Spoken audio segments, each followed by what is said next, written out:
Doctor Ashraf Ghani حکومت کے بعد طالبانوں نے افغانستان کا کنٹرول سنبھال لیا۔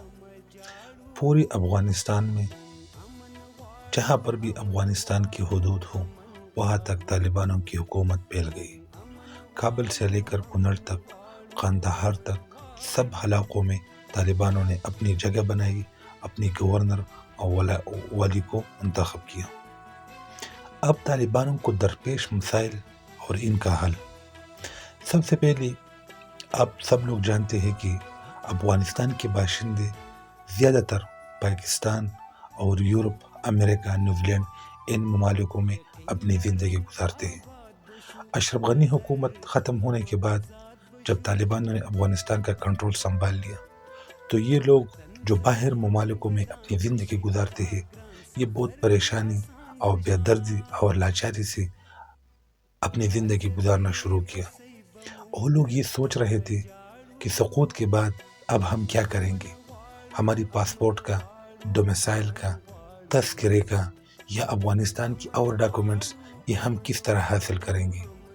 ایئرپورٹ کے مسائل، ڈپلومیٹک مسائل، بہت زیادہ پریشانیاں تھی ان لوگوں کے لیے۔ اور دوسرا سب سے بڑا مسئلہ جو افغانستان سے باہر جو لوگ ہیں ان لوگوں کا تھا تو افغانستان کا جھنڈا تھا، 3 رنگ کا جو افغانی جھنڈا ہے۔ کوئی بھی یہ نہیں چاہتا تھا کہ یہ جھنڈا، یہ فلیگ، یہ بیرغ یہ ختم ہو جائے۔ تو سب لوگ بہت زیادہ تشویش میں تھے کہ امارت اسلامی یا جو طالبانوں کی حکومت ہے وہ اس جھنڈے کو نقصان نہ پہنچائے۔ تیسرا ان لوگوں کا جو سب سے بڑا مسئلہ تھا، وہ لوگ یہ سوچ رہے تھے کہ افغانستان میں ایک جمہوری نظام کس طرح قائم ہوگی۔ اگر ایک اندازے کے مطابق اگر ہم دیکھ لیں تو افغانستان میں طالبانوں کی حکومت اور اشرف غنی کی حکومت دونوں افغانی ہیں، دونوں افغانستان کی باشندے ہیں، دونوں سے یہ لوگ پیار کرتے ہیں، لیکن صرف ذاتی لحاظ سے اشرف غنی اور طالبانوں کی حکومت دونوں افغانی ہیں، لیکن نظام میں فرق ہے، سوچ میں فرق ہے، جمہوریت میں فرق ہے، آزادی میں فرق ہے۔ ان دونوں لحاظ سے یہ دونوں مختلف ہیں۔ بعض لوگ یہ چاہتے ہیں کہ افغانستان میں ایک جمہوری نظام ہو، الیکشن کے ذریعے ہم صدر کو منتخب کریں اور وہ ملک کا بادشاہ یا صدر ہوں، اور اسی طرح باہر ممالکوں کے ساتھ اچھی روابط، ڈپلومیٹک طریقے سے ایک دوسرے کے ساتھ ریلیشن، اور باہر ممالکوں میں یہ سوچ اور یہ امیج چلے جائے کہ افغانستان میں بھی ایک جمہوری نظام ہے جس میں خواتین، اقلیت، ہر طبقے فکر کے لوگوں کو ایک جیسے حقوق ملتے ہیں۔ اس سوچ اور فکر کے ساتھ یہ لوگ زندگی گزار رہے ہیں کہ افغانستان میں ایسے انوائرمنٹ پیدا ہو جائے جیسے انوائرمنٹ اور ممالکوں میں ہے، جیسے ماحول پاکستان میں ہے، یورپ میں ہے۔ ہر ایک کو اس کی حقوق، اس کی بنیادی حقوق، تعلیم، فریڈم آف ایکسپریشن، اس کی آزادی ملنی چاہیے۔ اس سوچ کی بنیاد پہ باہر ملکوں میں جو افغانی ہیں وہ اشرف غنی کی حکومت کو سپورٹ کرتے ہیں، لیکن طالبانوں کی حکومت بھی افغانیوں کی حکومت ہے، یہ بھی افغانستان کے باشندے ہیں۔ البتہ ان کی سوچ، ان کے نظریہ، ان کے عقیدے میں فرق ہو سکتا ہے، اختلاف ہو سکتا ہے۔ عقیدہ تو ہم سب کا ایک جیسا ہے، لیکن سوچ اور فکر میں اختلاف ہو سکتے ہیں، لیکن دونوں افغانی ہیں۔ اب اس کا حل کیا ہونا چاہیے؟ یہ تو مسئلے ہے افغانیوں کو یا افغانستان سے باہر جو لوگ ہیں ان کو مسئلے ہے، لیکن اب اس کا حل کیا ہے؟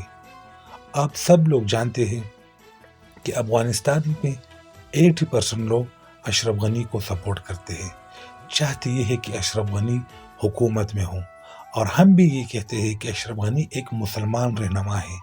اگر ڈاکٹر اشرف غنی افغانستان آ جائے، طالبانوں کے ساتھ حکومت میں شامل ہو جائے، یا طالبان اس کو اپر کرے کہ آپ کی حکومت میں شامل ہو جاؤ، اگر صدر نہیں تو وزیر خزانہ بن جاؤ، کیونکہ اشرف غنی ایک بہترین مفکر ہے۔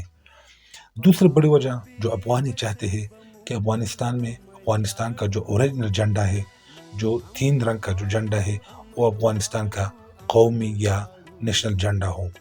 امارت اسلامی کا جو جھنڈا ہے وہ ایک گروپ یا ایک تنظیم کا جھنڈا ہے، ہم اس کو قدر کی نگاہ سے دیکھتے ہیں، لیکن ملکی جھنڈا افغانی جھنڈا ہونا چاہیے۔ تیسری ان لوگوں کی الیکشن ہے کہ افغانستان میں الیکشن ہونا چاہیے، اور یہ اصل میں سب سے بڑی وجہ یہ ہے، اگر طالبان باہر ممالکوں میں افغانیوں کو مطمئن کرے، اس کو سیٹسفائی کرے، تو یہ بات نوٹ کر لو کہ لاکھوں افغانی افغانستان سے باہر مسافری میں اپنی زندگی گزارتے ہیں، لیکن اس کا محبت اپنے ملک کے ساتھ ہے۔ آپ لوگوں نے شاید نوٹ نہیں کیا ہوگا کہ زیادہ تر ممالکوں میں اور خاص کر پاکستان میں لوگ ملک سے زیادہ اپنی پارٹی سے محبت کرتے ہیں، لیکن واحد افغانی ہے جو کہ پارٹی سے زیادہ اپنی وطن، اپنی جھنڈے سے، اپنی زمین سے محبت کرتے ہیں۔ اگر ان لوگوں نے افغانیوں کو سپورٹ کیا، اس کو مطمئن کر دیا، تو اگر باہر سے افغانی افغانستان کو پیسے بیچتے ہیں ایک پراپر چینل کے ذریعے، ایک پراپر بینکنگ سسٹم کے ذریعے، تو اس سے بھی افغانستان کی اکانومی مضبوط ہو سکتی ہے۔ افغانستان کی اتنی زیادہ آبادی نہیں کہ اس کی جو اکانومی مینیج نہیں ہو سکتی۔ افغانستان کی کروڑ آبادی ہے، مطلب زیادہ تر 1 کروڑ یا 2 کروڑ، پاکستان کی تو 24 کروڑ آبادی ہے۔ پاکستان کو مینیج کرنا بہت زیادہ مشکل ہے، افغانستان ایزی مینیج ہو سکتے ہیں اگر ہم باہر ممالکوں میں جو ہمارے غریب لوگ ہیں یا جو یورپ میں ہے، امریکہ میں ہے، اس کو ہم سیٹسفائی کریں کہ ہاں افغانستان میں موجودہ حکومت آپ لوگوں کی حکومت ہے، ان لوگوں کو ہم قدر کی نگاہ سے دیکھیں، ان لوگوں کو ہم افغانیوں کی نگاہ سے دیکھیں، ان لوگوں کو ہم اس نظر سے نہ دیکھیں کہ آپ یورپ میں زندگی گزارتے ہو، آپ گمراہ ہوئے ہو، آپ کافر ہوئے ہو، آپ کو امارت اسلامی سے نفرت ہے۔ نہیں، ان لوگوں کو ہم افغانی کی نگاہ سے دیکھتے ہیں، اپنے وطن کی باشندے کی نگاہ سے دیکھیں گے۔